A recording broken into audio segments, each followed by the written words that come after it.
پھر آیت نمبر 35 وَدَخَلَ جَنَّتَهُ وَهُوَ ظَالِمٌ لِنَفْسِهِ، اور وہ شخص داخل ہوا اپنے باغ میں اس حال میں کہ وہ اپنی جان پر ظلم کر رہا تھا، یعنی ظلم کرتے ہوئے اکڑتا ہوا تکبر کے مارے اپنے باغ میں داخل ہوا۔ قَالَ مَا أَظُنُّ أَن تَبِيدَ هَٰذِهِ أَبَدًا، اور اس نے کہا میں نہیں سمجھتا کہ یہ باغ کبھی بھی برباد ہو سکتا ہے گا، نہیں مجھے نہیں لگتا کہ یہ میرا جو باغ ہے یہ کبھی ختم ہو سکتا ہے گا، یعنی بالکل ایک تکبرانہ رویہ کہ سب کچھ میرے ہاتھ میں ہے، each and every thing I can do it, اور اپنے حوالے سے انسان ایک ایسے تکبر میں مبتلا ہو جائے، اور یہ ایک طرح کی شیطانی، آپ سمجھ لیں پیور شیطانی فکر ہوتی ہے کہ انسان کو شیطان اتنا گھمنڈ میں ڈال دیتا ہے گا کہ وہ ہر طرح کا اپنے آپ کو سمجھتا ہے کہ سب پاور میرے ہاتھ میں ہے، سب اختیار میرے ہاتھ میں ہے۔ اب اس شخص باغ والے شخص کو دیکھ لیں آپ، تو وہ یہی سوچ رہا ہے کہ میرے پاس تو ایسی بات ہے انگور کی بیلیں بھی ہیں، کھجور کے درخت بھی ہیں، پانی کا بھی انتظام ہے، میرے پاس تو کوئی پرابلم ہے ہی نہیں، کھیتیاں بھی ہیں، اور ادھر بھی میں نے اتنا مال بڑھا رکھا ہے گا، اور اللہ نے میرے لیے، اور ابھی اللہ کا تو خیر ذکر ہی نہیں کر رہا ہے وہ کہیں، اور میرے پاس تو کیا نام ہے اتنا پھل بھی ہے، اتنی نفری بھی ہے، مال بھی ہے، عزت بھی ہے، میرا اسٹیٹس ہے، میری پاور ہے، اتھارٹی ہے، میری بات مانی جاتی ہے، میری سنی جاتی ہے، تو مجھے تو کوئی نقصان دے ہی نہیں سکتا۔ حالانکہ اللہ تعالیٰ جب نقصان دینے پہ آئے تو آپ کے مال، اسباب، آپ کی پاور، اتھارٹی، عزت بھی آپ کی خاک میں مل جاتی ہے۔ ہم خود نے خود دیکھا ہے، اپنے ہی لوگ اپنے ہی گھروں میں، اپنے ہی ملک میں کیسے ذلیل ہو جاتے ہیں اپنے ہی لوگوں کے ہاتھوں، سب ختم ہو جاتا ہے گا۔ لیکن یہ شخص کس چیز کا تکبر میں شکار رہے گا اپنے، کہ شیطان نے اس کو ایسا اس خوبصورت بنا کے دکھایا ہوا اس کا کہ اپنا ہی جال، کہ ہر طرف میں کر کے، کہ وہ اپنے ہی آپ کے ساتھ ظلم کرتا ہوا، اپنے ہی نفس پہ ظلم کرتا ہوا، یعنی کہ ناشکرا پن کرتا ہوا، یعنی جب بندے کو نعمت ملے تو اس کا شکر گزاری کہ اللہ کے آگے مزید جھک جائے گا، اللہ میں تو اس قابل ہی نہ تھا، تو نے مجھے مزید دے دیا گا، تیرا کرم ہے یا رب، تو مجھ سے کہیں ناراض نہ ہو جائے، کہیں میں ایسا اس اپنی نعمت کو کہیں ضائع نہ کر دوں، کہیں اس کی وجہ سے کسی کو نقصان نہ پہنچا دوں، اپنی ذات کو نقصان نہ پہنچا دوں۔ لیکن نہیں، جب بندہ شیطان کے اس جال میں پھنس جاتا ہے گا تو وہ ہر چیز کا کریڈٹ اپنے آپ کو دے رہا ہوتا ہے، اور سمجھتا ہے گا کہ یہ تو میرے پاس ہمیشہ کے لیے آ گیا سب کچھ، مجھے تو کوئی نقصان پہنچا ہی نہیں سکتا، نیور پیرش، ہمارا یہ کوئی نقصان نہیں پہنچا سکتا۔ آپ دیکھ لیں نا، یہ سپر پاورز جو تھی ان کا انداز یہی تھا کہ ہمیں کوئی نقصان نہیں پہنچا سکتا، ہمارے ہاتھ میں سب کچھ ہے، ہم یہ بھی کر سکتے ہیں، ہم وہ بھی کر سکتے ہیں، اور آج دیکھ لیں سب کچھ ٹھپ کیے بند کیے بیٹھے ہیں گے۔ مزید ابھی کہہ رہے ہیں کہ 2 ہفتے دیکھتے ہیں وہ کتنے زیادہ خطرناک ہوتے ہیں، کیا ہوتا ہے اب سب کچھ، تو سب وہیں کا وہیں پلٹ جاتا ہے گا میرے رب کے کرنا جب ہوتا ہے گا، وہ جب تک ڈھیل دے رہا ہوتا ہے ڈھیل دے رہا ہوتا ہے گا۔ تو آیت نمبر 36 میں وہ کہتا ہے کہ وَمَا أَظُنُّ السَّاعَةَ قَائِمَةً، اور میں یہ گمان نہیں کرتا کہ قیامت کبھی قائم ہونے والی، یعنی کہ اب شیطانی کا رویہ ٹاپ کر پہنچ گیا گا، پیور شیطانی سوچ ہے کہ مجھے تو گمان ہی نہیں ہے کہ پتہ نہیں قیامت آنی بھی ہے کہ نہیں آنی ہے، یعنی کہ یہاں اتنا کچھ مل رکھا ہے کہ میں نہیں مانتا کہ قیامت آنی ہے کہ یہ ایک رویہ ہے نا جس کا ذکر اللہ تعالیٰ نے قرآن شریف میں ایک اور جگہ سورۃ الماؤن میں کیا، ارأیت الذی یکذب بالدین، کیا آپ نے دیکھا اس شخص کی طرف جو قیامت کے دن کو جھٹلا دیتا ہے گا؟ ارأیت الذی یکذب بالدین فذلک الذی یدع الیتیم ولا یحض علی طعام المسکین، تو ایسا شخص کیا ہے، یتیم کو دھکے دیتا ہے، یعنی کمزور طبقے کو، کمزور لوگوں کو کیا کرتا ہے گا، دھکے دیتا ہے گا، ان کو مزید دباتا ہے گا، ان کا خیال نہیں رکھتا ہے گا، اور دوسروں کو کھانا کھانے پہ بھی نہیں اکساتا، یعنی خود تو کھلانا دور کی بات ہے دوسروں کو بھی نہیں اکساتا، کہتا ہے کہ رہنے دو ان کو، چھوڑ دو ان کو، جن کو اللہ نے نہیں کھلایا تو ہم کیا کرنا کھلا کر، یعنی کہ یہ ایک اندر کا رویہ ہے گا کہ مال جتنا بھی جمع ہو جائے لیکن نیکی کرنے کی طرف راغب نہیں ہوتا ہے گا۔ آج دیکھ لیں یہی سپر پاورز کر رہی ہیں گی کہ جتنا بھی مال جمع ہو جائے، آپ یقین جانے اتنا دکھ ہوتا ہے، تکلیف ہوتی ہے بعض اوقات ایسی ویڈیوز وغیرہ دیکھ کے، چیزیں دیکھ کے۔ ابھی ایک ویڈیو آئی تھی اس میں دکھا رہے تھے کہ آج کل کرونا کی وجہ سے اتنا مطلب مال نہیں بک رہا، یہ ہو رہا ہے، تو چوزا اتنا ہو گیا ہمارے پاس، انہوں نے چوزے کی پوری ایک کھیپ، ایک ٹرک بھرا ہوا پورا کا پورا کنویں میں ڈال دیا کہ نہیں ہم ان کو فیڈ نہیں کرا پا رہے ہیں۔ واللہ افسوس اور تباہی کا مطلب درجہ رکھتا ہے کہ انسان اتنا زیادہ غافل ہو جائے کہ ان کو اللہ کا واسطے فی سبیل اللہ دے دیتے، لیکن نہیں، یہ کیپٹلزم اور سرمایہ دارانہ نظام یہی ہے نا کہ چیز چاہے ضائع کر دو۔ آپ کو نہیں پتا فلوریڈا میں اورنجز کی اتنی تعداد میں کھیپ ہوتی ہے کہ وہ بعض اوقات کئی لاکھوں ٹن جو ہیں گے وہ سمندر میں بہا دیتے ہیں، لیکن غریب ملکوں میں نہیں دیتے کھانے کے لیے، کہ نہیں اپنی ہماری قیمتیں نہ گر جائیں، یہ نہ ہو جائے، اس کو ضائع کر دیں گے لیکن نہیں دیں گے۔ ہم سمجھتے نہیں یہ ہمارے ملک میں ہی سب کچھ کیا، نہیں، یہ نظام جو ہے کیپٹلزم کا وہیں سے آیا ہے گا، انہوں نے ہی سکھایا گا کہ جو مارکیٹ میں جتنی ضرورت ہے تو ضرورت سے کم چیز لے جاؤ مارکیٹ میں، اور باقی جو ہے یہ بھلے ضائع کر دو، بھلے ڈمپ کر دو، لیکن لوگوں کے ہاتھوں نہ لگنے دو۔ تو یہ ایک شدید شیطانی رویہ ہوتا ہے کہ جب بندہ آخرت کو بھول جائے۔ یہاں پہ یہ دکھایا گا کہ ایسا بندہ جو ہوتا ہے، ایسا شخص جو ہوتا ہے نا، تو وہ اپنے ان گھمنڈ میں، اپنی ان چیزوں کی چکا چوند میں اتنا ملوث ہو جاتا ہے کہ شیطان اس کا آخرت پہ سے یقین جو ہوتا ہے نا وہ ڈاماڈول ہو جاتا ہے، اس کا شک میں پڑ جاتا ہے۔ لیکن یہاں پہ یہ نہیں کہا گیا کہ وہ شخص جو تھا کافر تھا، لیکن اس شخص کا جو آخرت پہ یقین تھا نا وہ ڈاماڈول ہو گیا تھا۔ اور مزید کیا کہتے ہیں، وَلَئِن رُدِدتُّ إِلَىٰ رَبِّي لَأَجِدَنَّ خَيْرًا مِّنْهَا مُنقَلَبًا، اور اگر مجھے لوٹا ہی دیا اپنے رب کی طرف تو میں لازماً پاؤں گا اس سے بھی بہتر پلٹنے کی جگہ پہ۔ یعنی کہ قیامت اگر آ ہی گئی اور اگر مجھے رب کی طرف مل جانا ہی پڑا تو میرے دماغ میں اس کے کیا بیٹھا ہوا ہے کہ جب اللہ نے مجھ سے دنیا میں اتنا خوش ہے، مجھے دنیا میں اتنا دے رہا ہے، تو ظاہر سی بات ہے مجھے وہاں پہ بھی مزید نوازا جائے گا۔ مطلب آپ ایک یہ سوچ دیکھیں جو کتنی خطرناک سوچ ہے گی کہ بندے کو جب نعمتیں مل رہی ہیں اور اس کے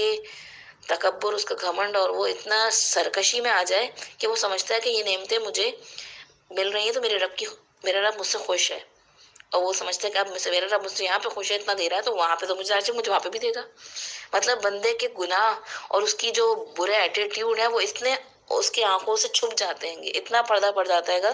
کہ وہ سمجھتا ہے کہ میں جو کچھ کر رہا ہوں وہ اچھا کر رہا ہوں اور میرا رب مجھ سے خوش ہے۔ تو یہ کہا جاتا ہے کہ یہ جو ایک بندے سے اللہ کی کوئی نعمت چھین لینا، یہ آزمائش چھوٹی ہے بنسبت اس کے کہ اللہ تعالیٰ بندے کو اتنی نعمتیں دے کہ پھر وہ بندہ زمین پہ نہ ٹکے،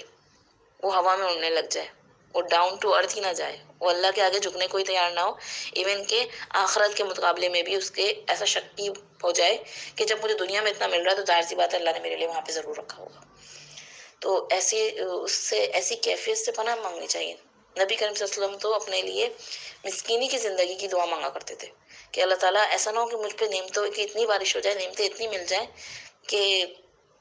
یہ تو نبی کریم صلی اللہ علیہ وسلم کے بارے میں تو ہم سوچ بھی نہیں سکتے۔ آپ صلی اللہ علیہ وسلم نے تو ظاہر سی بات اپنے لحاظ سے زہد کی زندگی اختیار کی تھی، لیکن اپنے لیے ہمیں سوچنا چاہیے جب بھی کبھی نعمتیں مل رہی ہوں تو اللہ کا شکر ادا کرتے ہوئے تھوڑا سا اپنے دل کو جانچنا چاہیے کہ یا اللہ ایسا نہ ہو کہ سب کچھ مجھے دنیا میں ہی دے دیا جائے اور میرے لیے آخرت میں کچھ نہ بچے، بلکہ اللہ تعالیٰ مجھ پر رحم فرمانا، مجھے اتنی ہی نعمتیں دینا جتنی میں نعمتوں کے ساتھ ساتھ اطاعت میں لگوں، تیری شکر گزاری میں لگوں۔ ایسا نہ ہو کہ تیری دی ہوئی نعمتوں سے میں غفلت کی طرف چلی جاؤں اور میں کچھ اپنی آخرت کا نقصان کر بیٹھوں۔ اللہ تعالیٰ ہمیں اس رویے سے محفوظ فرمائے، آمین۔ آیت نمبر 37 سورۃ الکہف۔ قال له صاحبه وهو يحاوره، اس کے ساتھی نے اس سے کہا، وہ اس سے گفتگو کر رہا تھا، یعنی اس کا جو فرینڈ تھا وہ مومن پکا ایمان والا دوست تھا، تو وہ اس سے بات چیت کر رہا تھا جب جس کے سامنے یہ اپنی جھاڑ رہا تھا کہ مجھے تو بہت مال دیا گیا ہے گا، عزت دی گئی ہے گی اور میں تم سے زیادہ آگے نکل گیا ہوں، تو اس نے اس کی توجہ کس طرف دلائی، اکفرت بالذی خلقک من تراب، کیا تم اس ہستی کے ساتھ کفر کر رہے ہو جس نے تمہیں مٹی سے پیدا کیا ہے۔ یعنی آپ دیکھیں اچھے ساتھی اور اچھے کمپینین کے ہونے کا فائدہ کیا ہوتا ہے کہ انسان اگر غلط ٹریک پہ بھی جا رہا ہو تو وہ اس کی اصلاح کرنے کی کوشش کرتا ہے، اس کو صحیح راستے کی طرف یاد دلاتا ہے گا۔ تو چونکہ یہ شخص جو تھا پچھلی آیتوں میں کہہ چکا تھا کہ مجھے نہیں یقین کہ قیامت آئے گی، تو اور قیامت کے معاملے میں ایک ڈاواڈول کی کیفیت تھی، کیونکہ کس چیز کی وجہ سے، اپنے ایک غرور اور عجب کی وجہ سے۔ عجب کہتے ہیں کہ اپنی خود پرستی میں، اپنے آپ میں ہی اتنا گم ہو جانا، اپنے آپ کے فخر میں اترانا، تو اس میں آخرت کا انکار کر بیٹھا تھا۔ تو ایسی مدہوشی کا عالم تھا اور مستقبل کی ایسی حسین اور لمبی امیدوں نے اسے اللہ کی گرفت اور مکافات عمل سے بالکل غافل کر دیا تھا، اور اس نے قیامت کا بھی انکار کر دیا۔ پھر ڈٹائی کا مظاہرہ کرتے ہوئے کیا کہنا ہے کہ اگر قیامت برپا ہوئی بھی تو مجھے وہاں بھی بہت زبردست مقام ملے گا، میرا مقدر اچھا ہوگا۔ تو جن لوگوں کو کفر اور سرکشی اور فسق و فجور حد سے تجاوز کر جاتا ہے تو وہ ایسے مست ہو جاتے ہیں گے اپنے گناہوں میں اور ایسا متکبرانہ دعوے کرنے لگتے ہیں گے، جیسے کہ سورۃ الحامیم سجدہ میں بھی آتا ہے، وَلَئِن رُجِعْتُ إِلَىٰ رَبِّي إِنَّ لِي عِندَهُ لِلْحُسْنَىٰ،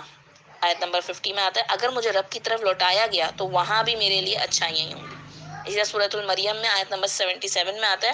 أَفَرَأَيْتَ الَّذِي كَفَرَ بِآيَاتِنَا، کیا آپ نے اس شخص کی طرف دیکھا جس نے ہماری آیات کے ساتھ کفر کیا، آیات کا انکار کر دیا، وَقَالَ لَأُوتِيَنَّ مَالًا وَوَلَدًا، اور وہ کیا کہہ رہا ہے، دعوے کر رہا ہے کہ آخرت میں بھی مجھے مال اور اولاد سے نوازا جائے گا۔ تو یہ ٹاپک مطلب یہ انداز جو ہے اللہ تعالیٰ نے قرآن مجید میں کئی دفعہ بتایا گا۔ کچھ لوگ ایسے تھے جو نبی کریم صلی اللہ علیہ وسلم کے دور میں موجود تھے، جو اس طرح کی باتیں کیا کرتے تھے، اور ہر دور میں ایسے لوگ آئیں گے جنہیں دنیاوی لحاظ سے کوئی پوزیشن، کوئی حکومت، کوئی اتھارٹی، کوئی اتنی پاور مل جائے گی تو وہ اپنے اس میں ایسا غرور اور میں مبتلا ہو جائیں گے کہ وہ آخرت کا انکار کر دیں گے کہ وی ڈونٹ تھنک سو کہ آخرت ہوگی، اور ہوگی بھی تو اپنے اتنی مگن ہیں گے اس میں تکبر میں کہ ہمیں تو یقیناً وہاں پہ بھی اچھا کیا جائے گا، ہمیں ہمارے رب نے یہاں پہ بھی نوازا جائے گا۔ تو کس طرح اشارہ اس کا دوست جو ہے اس کی رہنمائی کرتا ہے کہ تم اپنے آپ بھول گئے کہ تمہیں اللہ نے مٹی سے پیدا کیا۔ سب سے پہلے آدم علیہ السلام کی تخلیق کی طرف اشارہ کی کہ آدم علیہ السلام کو اللہ نے مٹی سے بنایا۔ پھر کیا کہتا ہے، ثم من نطفۃ، پھر نطفے سے، پانی کی گندے پانی کی بوند سے، ثم سواک رجلا، اور پھر تم کو صحیح سلامت انسان بنا دیا۔ یعنی کہ آدم علیہ السلام کو مٹی سے بنایا، پھر ان کی نطفے سے نسل انسانی چلی آئے گی، اور پھر اپنے آپ کو ڈائریکٹ ٹوٹلی اسٹارٹنگ سے اپنی انسانیت کی آغاز سے لے کر اپنی ذات تک اس شخص نے اس کی رہنمائی کری کہ دیکھو اپنے آپ کو، دیکھو کہ پھر تمہیں کس طرح اللہ تعالیٰ نے ٹھیک ٹھاک انسان بنا کے کھڑا کر دیا۔ اپنی حیثیت کو پہچانو، تمام نعمتیں پا کر اپنے اصل خالق کو بھول بیٹھے ہو۔ کیا تھے تم جب دنیا میں آئے تھے؟ تو اپنی اسٹارٹنگ کو ہی دیکھو کہ کیا حیثیت تھی تمہاری جب تم دنیا میں آئے تھے، کتنے کمزور تھے۔ یہ سب کچھ دیا ہوا کس کا ہے؟ تو جس رب نے دیا اسی رب کی ناشکری کرتے ہو، جس نے سب دیا ہے گا اسی سے دوبارہ ملنے جانے کا بارے میں شیکی اور انکار کر رہے ہو۔ تو یہ شخص جو ہے گا، دیکھیں ایک ایمان والے شخص سے جو دوستی ہوتی ہے انسان کی، تو وہ انسان کو کتنا فائدہ دیتی ہے کہ وہ اسے بات پہ موقع پہ اس کی غلطی کی رہنمائی کرتا ہے، اس کو صحیح کرتا ہے۔ دیکھیں اچھا دوست جو ہوتا ہے گا وہ صرف یہ نہیں ہوتا ہے گا کہ بھئی یہ شخص اس مان ہی رہا، سمجھتا نہیں تو ہے یہ ایسا، چھوڑو اس کو، اپنے اللہ اللہ کرو۔ کہ دنیا ہم ایسا ہوتا ہے سمجھتے ہیں کہ دنیا کے معاملے میں تو اپنے دوستوں کے ساتھ خوب عیاشیاں کریں، سب کچھ کریں، اور دین کا معاملہ جہاں آتا ہے وہاں کہتے ہیں کہ بھئی ہر ایک کی اپنی مرضی ہے گی، دین کے معاملے میں کسی کو کچھ نہیں کہنا چاہیے۔ یہ غلط رویہ، غلط انداز ہوتا ہے گا کہ اگر ایک شخص ہے آپ کا جاننے والا دوست ہے اور وہ غلط راہ پہ جا رہا ہے تو آپ کو جہاں دنیا کے معاملے میں اگر وہ غلط دکان پہ جا رہا ہوتا ہے، کسی غلط ٹریڈنگ میں، کسی غلط بزنس میں اپنا انویسٹمنٹ کر رہا ہوتا ہے، تو آپ اس کو اشارہ دیتے ہیں کہ نہیں دیکھو ادھر رشتہ نہیں کرنا، ادھر یہاں نہیں جانا۔ تو وہاں دین کے معاملے میں ہم بالکل آنکھیں بند کر کے بیٹھ جائیں کہ نہیں چلو جو کچھ بھی کر رہا ہے، شرک کر رہا ہے، بدعت کر رہا ہے گا، پہاڑ میں جائے اس کا اپنا عقیدہ ہے گا، نہیں، بہت حکمت کے ساتھ اور بہت اچھے انداز سے، بہترین انداز سے ہمیں توجہ دلانی چاہیے کہ دیکھو اپنے حقیقت کو پہچانو، اور بیس بنا کے قرآن اور حدیث کی آیتوں کی بیس بنا کر صحیح بات دلائل کے ساتھ دینے چاہیے، لڑائی جھگڑا نہیں۔ تو اس شخص نے بھی کیا کہا کہ وہ گفتگو کر رہا تھا صحیح طریقے سے اور حکمت کے ساتھ، اس نے بتایا کہ اسٹارٹ دیکھو تم کہاں سے ہوا ہے گا ہمارا، اور تمہیں کس طریقے سے اللہ تعالیٰ نے، کیا تھے تم، کیا باقاعدہ تمہیں بنایا ہے گا، اور اب جب تمہیں اس نے نعمتیں دی ہیں کہ تم اسی کو بھول گئے ہو۔ آیت 38، لیکنہ اللہ ربی ولا اشرک بربی احد، لیکن میں تو مانتا ہوں کہ وہ اللہ میرا رب ہے۔ یعنی وہ شخص جو ایمان والا مومن شخص جو کیا کہہ رہا ہے گا، میں تو اپنے رب پہ پورا ایمان رکھتا ہوں کہ اللہ میرا رب ہے، ولا اشرک بربی احد، اور میں اپنے رب کے ساتھ کسی کو شریک نہیں ٹھہراتا۔ یہ آیت جو ہے نا اس حوالے سے بھی بہت امپورٹنٹ ہے کہ نبی کریم صلی اللہ علیہ وسلم جب بھی کوئی تکلیف والا معاملہ آتا تھا، کوئی پریشانی آتی تھی، تو اس میں اللہ ربی لا اشرک بہ شیئا یہ بار بار کثرت سے پڑھا کرتے تھے۔ اور آج کل جو ہم جس کنڈیشن میں گزر رہے ہیں اس میں بھی یہ دعا پڑھنی چاہیے کثرت سے کہ اللہ ربی لا اشرک بہ شیئا، یعنی اللہ ہی میرا رب ہے، میں اس کا کسی کو شریک نہیں ٹھہراتا، یعنی کتنی مشکل تکلیف پریشانی آ جائے لیکن میں اللہ ہی کو پکاروں گا، اللہ ہی کی طرف فوکس کروں گا۔ تو یہاں پہ اس شخص نے دیکھیں کس طریقے سے اس نے یہ نہیں کہا کہ دیکھو تم شرک کر رہے ہو اور تم کیا کر رہے ہو، اپنے دوست پہ کوئی شرک کے الزام ہی لگائے، لیکن ایک مختلف انداز سے حکمت کے ساتھ کہ اللہ ہی ہمارا رب ہے، اور میں خود تو اپنے آپ کو کہنے لگا کہ میں تو بھائی اللہ کے ساتھ شرک نہیں کروں گا، تاکہ اس کی توجہ اس طرف آئے کہ وہ بھی کہیں شرک میں تو مبتلا نہیں ہو رہا ہے، کہیں وہ بھی تو اللہ کے ساتھ کفر نہیں کر رہا ہے گا۔ تو ان ڈائریکٹ وے میں دیکھیں، ڈائریکٹ وے میں آپ بعض وقت کسی کو ٹونٹ کرتے ہیں گے تو وہ شخص جو ہے گا پھر وہ آپ کی بات ماننے کو تیار نہیں ہوتا، وہ بلکہ آپ سے لڑنے کو تیار ہو جاتا ہے گا۔ لیکن جب آپ ان ڈائریکٹ وے میں آپ کو ایسی بات کہتے ہیں تو اس کا دماغ جو ہوتا ہے پھر سوچنے میں مجبور ہوتا ہے کہ یہ بات تو صحیح کہہ رہا ہے گا، وہ بعد میں وہ شخص سوچتا ہے بھی، ورنہ ظاہر سی بات ہے آپ ڈائریکٹ کسی کو پہ ہٹ کر دیں گے نا بات، تو پھر وہ شخص جو ہوتا ہے نا وہ ڈیفینسو پوزیشن میں چلا جاتا ہے، وہ اپنا ڈیفینس کرنے لگتا ہے گا، اپنے آپ کو سیف کرنے کی کوشش کرتا ہے گا، پھر ایسی باتیں کرنے لگتا ہے گا کہ وہ آپ کے اوپر بھی ہو سکتا ہے گا، آپ کی ذات پہ حملہ کرنے لگے۔ لیکن یہاں پہ اس شخص نے بالکل انڈائریکٹ وے میں توحید کا پیغام دیا اور کہا کہ میں تو اپنے رب کے ساتھ کسی کو شریک نہیں ٹھہراتا. تو یہ ہمارے لیے بہت اچھا میسج ہے اس آیت میں. ہمیں بھی دیکھیں لحاظ کرنا چاہیے کہ اس شخص نے وہاں پہ اپنے دوست کو یہ نہیں کہا کہ تم مشرک ہو، تم کافر ہو. ہمارے یہاں تو بہت جلدی ہم یہ لگا دیتے ہیں. حالانکہ دیکھیں اللہ تعالیٰ نے قرآن مجید میں بھی، حالانکہ اہل کتاب جو تھے وہ بدترین شرک میں مبتلا تھے. اہل کتاب میں سے یہودی اور عیسائی، وہ عیسائی تو عیسیٰ علیہ السلام کو خدا کا بیٹا کہتے ہیں، لیکن قرآن مجید نے بھی انہیں بار بار اہل کتاب کہہ کے پکارا ہے، کیونکہ وہ کتاب والے تھے. ابھی اپنی کتاب کو کچھ چیزوں کو لے کے فالو کر رہے تھے، کچھ کو لے کے چل رہے تھے پھر بھی. اور مشرکین کو اللہ تعالیٰ نے خطاب کیا ہے کہ کفار مکہ کو مشرکین کہا، کیونکہ وہ ان کے پاس بالکل کوئی کتاب ہی نہیں تھی، اور وہ بتوں کی اور ایسی دین کی، مطلب دین ابراہیمی تھا لیکن بالکل ہی مٹا گیا تھا، تو اس کو فالو کر رہے تھے. تو اللہ تعالیٰ نے بھی ان کے درمیان میں ایک وہ رکھی ہے. تو ہمارے اندر بھی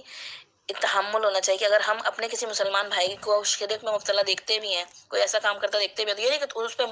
کہ تم تو مشرک ہو، تم تو یہ ہو، تم تو کافر ہو، اس طرح کا الزام، ایسے باتیں لگا کر، ٹھپے لگا کر آپ اپنے اور اس کے درمیان جو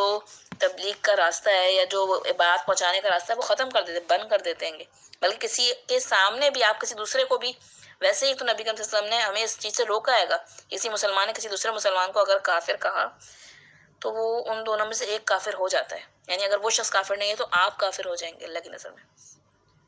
تو اس چیز سے روکا گیا ہے. اسی لیے ہمیشہ یاد رکھیں، ہمیں اپنے ماحول میں، میں ابھی اس حوالے سے کر رہی ہوں کہ کافروں کو نہیں، اپنے مسلمانوں کے ماحول میں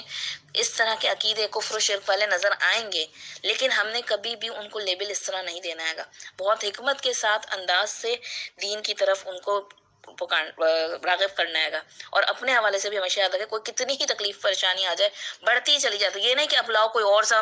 نسخہ لا دو. آج ہم جس کرائسس میں مبتلا ہے نا، تو ہر 2 دن بعد ایک نئی چیز نکل کے آ رہی ہوتی ہے کہ فیس بک پہ اور واٹس ایپ پہ، کہ اب یہ پڑھ لیں، اس کو دیوار پہ لکھ کے لگا دیں، اس کو گھر کے دروازے پہ لگا دیں، اس کو 3 دفعہ پڑھ لیں، اس کو 7 دفعہ پڑھ لیں. مطلب اس کے پیچھے کوئی دلیل نہیں ہوتی، ہم اس کے پیچھے چل پڑتے ہیں. حالانکہ یہاں پہ اتنی بہترین نبی صلی اللہ علیہ وسلم نے دعا سکھائی ہے گی، جو اس آیت میں بھی آ رہی ہے گی کہ اللہ ربی لا اشرک بہ شیئا، اللہ ہی میرا رب ہے، میں اس سے کسی کو شریک نہیں ٹھہراؤں گا. یعنی وہ رب ہی دور کرے گا جو بھی دور کرنا ہے گا، میں تو اس کے ساتھ کسی کو شریک نہیں ٹھہراؤں، میں شرک میں مبتلا نہیں ہوں گا. تو اللہ تعالیٰ ہمیں توفیق دے اپنے توحید پہ قائم رہنے کی. پھر آیت نمبر 35